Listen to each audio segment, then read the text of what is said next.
Your men can have love for the truckie. Beautiful minds, but we love getting ugly. Risk takers with a clover, man, we love getting lucky. You run, we chase fire, I love when it ducks me.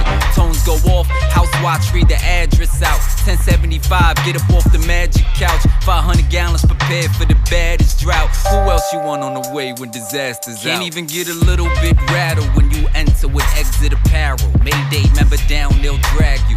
You won't get this from every Tom, Dick, and Harold, but here's a view from the top floor with Mickey Farrell. What's up, guys? Welcome back to Chapter 55 of A View from the Top Floor. Going with chapters moving forward, I think. I kind of like the way that sounds. Podcasts are doing the episodes. I'll do chapters. I don't know. We'll give it a shot. I like it, though. So today's topic is cocklofts. Now, not necessarily how we fight fires in the cockloft, but I want to talk about everything leading up to a cockloft fire. How we find one, how we can check for extension for an active fire in that cockloft, all the little intricacies and details that we need to be 6-10 steps ahead of what we're doing at these fires. Now, cockloft fires aren't necessarily the most dangerous fires we fight. However, they are one of the hardest. It comes down to a tempo and a timing that really, truly only the highest level of professional firefighters, I feel, can pull these fires off successfully. Now, when I'm talking about the highest level of professional firefighters, never am I speaking about a paycheck, career versus volunteer. I'm talking about guys that are dialed into the job. They know the steps and they understand what to do to make things happen. That's professional firefighting. Simply just doing your job. Now, the word cockloft, this is something like the word taxpayer, and we talked about that, kind of gets blurred from time to time over just guys not understanding the true meaning or maybe overthinking it a lot of times. Now, the books state that a cockloft is anything that's 12 to 36 inches, roughly 1 to 3 feet void space of any flat type building, from a row frame to a multiple dwelling to a private dwelling. If it's a flat roof, you have a void. And that void, by textbook standards, is 12 to 36, 1 to 3 feet. I don't really like that because when you get into older buildings or irregular shaped buildings, that void space varies quite differently than what the books say. You could have a void space 6 to 8 feet in some of these older irregular shaped buildings, and that is a cockloft, and you can have 2 inches in a building. In my opinion, that's a cockloft. Not by definition, but when we're talking fire travel or we're talking about fire, waiting for that little bit of oxygen to have a smoke explosion or a cockloft explosion down on top of you, that's all that really matters when it comes down to it. It's that understanding that a cockloft is that lowest point of the roofing material to the ceiling. That's that void space. I'm speaking of flat roof, non-fireproof type buildings. Let's talk about the first scenario regarding this. Now, we get the run. We've all had it. Odor of smoke, top floor. You get up there, start poking around. You could smell wood burning. You meet the caller. Caller says, we've smelled this for a few hours now. We can't seem to find what's burning, so we called you. If it smells like wood, you probably have a fire above you in the cockloft, and it's just waiting for enough oxygen to take off. Whether it be the wind shifts on the outside and you have wind blowing in through the cockloft vents, or we open it up and take a look. And that's what we have to do. We have to open up. We're so scared to open up anything today in the fire service. It's a fine line between vandalism and opening up, but people are relying on the tick more and more. But I'll be honest with you, many people are not properly trained, and even those that are properly trained, when they go to use it, sometimes that there's insulation that could stop you from seeing what's burning above you. There's different factors. We can't always rely on the tick. As valuable as that tool is, if we have an odor of smoke, that's wood burning, open up and check for extension, open up and try to locate that fire. This is something that we have to dial in as well. It's a pet peeve of mine, and I think it should be for many fire officers or firefighters in general listening on the radio. When you hear someone saying, Ladder 1 to command, we're investigating an odor of smoke on the top floor. Well, it's important to say, I'm investigating an odor of wood burning. I'm investigating an odor of rubbish. I'm investigating an electrical odor on the top floor. All these things will set the tempo for what comes next. Let's go into the caller's apartment now and find a closet. We find that closet, we can simply flip the hook around. This is one of the few times that we carry the hook upside down. Open that closet door, poke a little hole. Now, when I say poke a hole, we're not opening up the area. Again, if we introduce too much oxygen to a fire that's just waiting for that right mixture of oxygen versus combustibles versus fuel, boom, we're off to the races, and we don't have a line of position yet. So we poke a little hole. If we see that we have something, we can now take that door and close it. Isolate that area where the fire is now burning above us. Now, this is where it's important to pay attention to details. Everything we talk about, size up on the fly, the devil's in the details. How many times have you guys heard me say this? So when you enter this building, take note. What wing did you go up? If it's isolated stairs, what stairs are you operating in? Because when you call for a line, you have to be pinpoint accurate on where to get that line. So now we dial it back. You get on the radio and you say, ladder 1 to command. We have fire in the Cockloft, apartment 6 boy. Start a line in the B wing. Or start a line in the A staircase. Whatever that direct route is to get to that fire apartment, you have to have that pre-planned and pre-mapped out as you're walking to investigate. Because when you do find what you're looking for, be able to get the line into position quickly and accurately. I cannot stress that enough. So back to the fire. We got the fire. We closed the door. This is the time we do our primary searches. Fire's burning above us. We have time now. We've isolated. We're not opening anything up.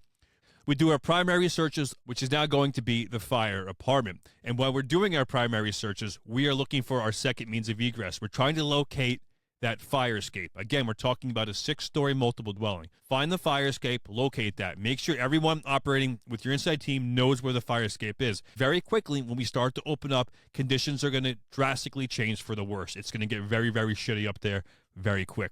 So now we did our primaries. We have the fire isolated. We've located our second means of egress. Now we dial it back to the public hallway and we wait for the line.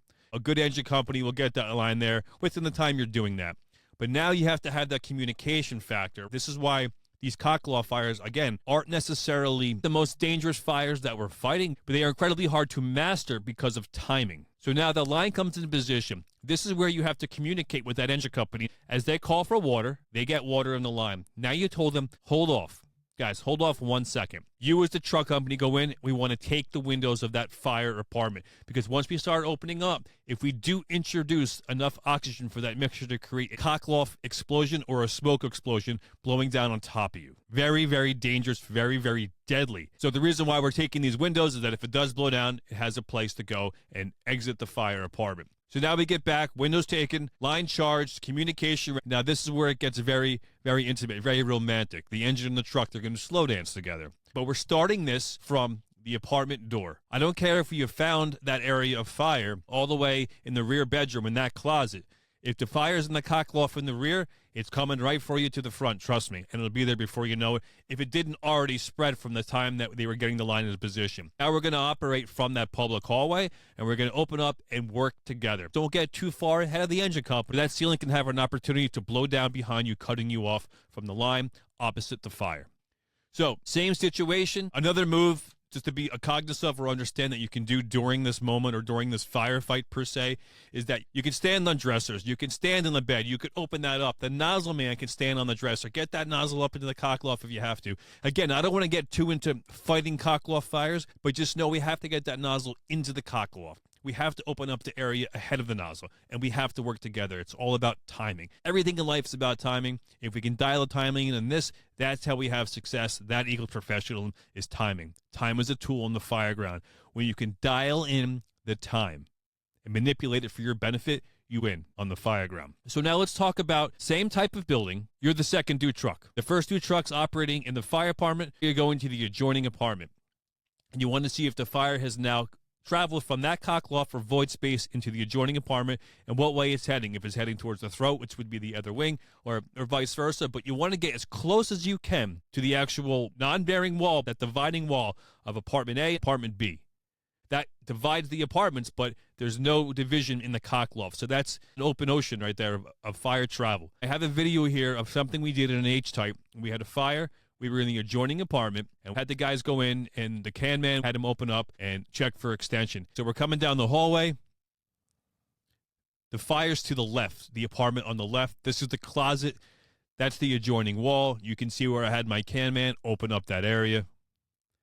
And then if we had fire in there, which we didn't, it was isolated to the fire apartment.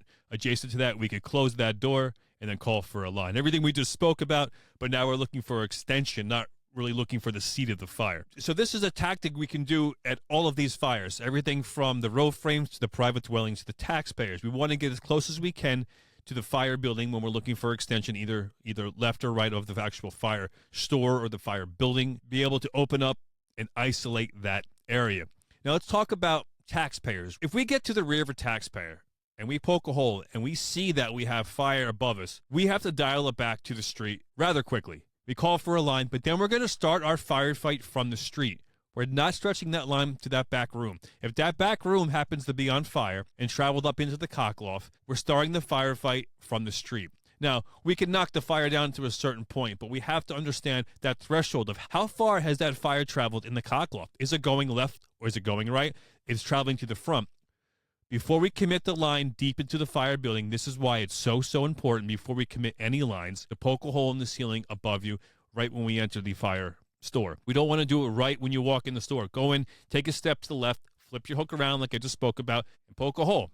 If you have a sea of fire above you, we're starting the firefight from the street. If you get to the rear of the fire store for a storage room that happened to be on fire, and you poke a hole and you see you have fire above you there, do not take any windows. Don't do anything. Dial it back to the street, and then we reevaluate. Plate glass windows. This is something that I don't want to jump down the road of plate glass windows and talk in depth about this, but something I just want to touch on is the understanding of the plate glass windows when it comes to fires and taxpayers or fires in commercial buildings. A lot of times we get to fires and these are still intact, and I think it comes down to the timing of getting that line into operation. I don't think it works out with the first two companies having the understanding, not so much the understanding, but having that time dialed in where we're making a push in the fire and then those windows need to be taken. It seems like it's almost an afterthought, and that's very dangerous if it's an afterthought. I'd rather know what I'm doing pushing into these buildings before I get in. We should have that line charged and ready to go. The truck company takes those plate glass windows. If fire lights up, boom, we start a firefight from the street. Not sure how far we're going to go, but we'll give it one hell of a shot. If we take the windows and we have dark, shitty smoke that vents out but no fire, well, we're making one hell of a push and we'll see how far we can go. But I want to know that before I commit my men to the fire building, especially in the truck company. If we're looking for the fire, we're in the rear looking for it, where most fires do start in commercial buildings is the rear, and then it's traveling up to the cockloft and coming to the front of exposure 1 or exposure A. I don't want anyone taking the windows if anyone's operating in the building. Let me make that very clear, actually. If you have companies operating in any of these buildings without a charged hose line, we're not taking these windows. This something has to come from the understanding of the chief and where everyone is operating. Once we take the windows, then we can commit to the building. If you already had guys committed, do not take those windows without coordinating that with both officers. The books say just the truck officer, you ask for permission to vent. I think it's important in that situation especially that you're communicating with the engine officer as well, making sure that they have a positive water source, so they're operating the line, they're making progress. Because if they're getting pushed back, that's the last thing maybe they want to do is have those windows vent if fire is behind them. Getting back to taxpayers and cockloft, same concept applies where we want to open up an area that we can have an isolation point to get a line in position. So if we are responding first to truck, odor of smoke in a commercial building, you get to the rear, you find a closet, poke a little hole. If you have fire in the cockloft, you can isolate it and dial it back to the street, and we make the push together as a team. Private dwellings, same thing. Attached private dwellings, they do have fire barriers a lot of times. That said, that doesn't mean anything. I think we all know that we can't trust them. If you're operating in the exposure of attached private dwelling, try to get as close as you can to that fire area and open that area above. But the key is the point of isolation. If you can't find a closet, use a bathroom. If you can't find a bathroom, at least use a bedroom that has a door that you can isolate that area. Just don't go in and open up the dining room or the kitchen or the foyer. We want to be able to isolate that area. That's the biggest takeaway, is that when we're locating fire above you, find an area where you can open up, check for extension or check for the seat of the fire, and then be able to isolate that area and call for a line. And when calling for that line, be sure to have that route mapped out or pre-planned in your head when you get to your point of where you're opening up. When you do find fire, and you should expect to find fire because that's our job, call for the line accurately, and then the engine company can get you that line quickly. That all comes from the details, paying attention. And it's not just the officer's job. You could have 3 days in the job and be carrying the can. Mind map the details on how you get in and how you get out of buildings. What floor you're operating on, what apartment you're in. All these things are very, very important when communicating with not only to command, but with the other companies getting position on the fire. Heads up move, if you are operating in one of these H-types or multiple dwellings and you happen to do find the fire in the cockloft, make sure that everybody knows what the fire department is now established. Whatever, 6 Boy, 6 Adam, 6 Charlie, everyone has to be on the same page of where we're operating because that determines what companies are going where. That's just some thoughts on the cockloft. I think there's some value points in there, and I think these are things that you can just start thinking about, talking about at the kitchen table. I think some of the best drills and conversations come from the kitchen table, and then parlay that to when you go out on the runs and put what you're talking about into a visual and physical form. And then when you do have a fire, it should come natural. That's all I got for this episode, guys. I really appreciate all the support. Like I've said, big things coming 2025. I can't wait. Fill you guys in on a lot of that. I'm trying to keep the View from the Top Floor channel on Instagram updated as much as possible. I just know that I tried following a couple of people's channels, and I found it rather annoying. So I feel like I'm annoying a lot of you when I'm putting content on that separate channel. I will update the shows on there, though. Couple events coming up. I have 2 in January, Mississippi, the first weekend in January, and then the third weekend I will be in Maryland. Going into February, with other things, my 2025 is pretty much booked up until late spring. So if you do want anything moving forward, reach out to me soon. I do have some openings locally in the tri-state area. Anything that's drivable, I guess I could pull off, especially the work nights. If you want to do a battery class or Fire Academy in the fire floor, I have a modified version for those nights. Let me know. Other than that, that's all I got. All right, guys, I'll talk to you soon. Have a good one. Stay safe.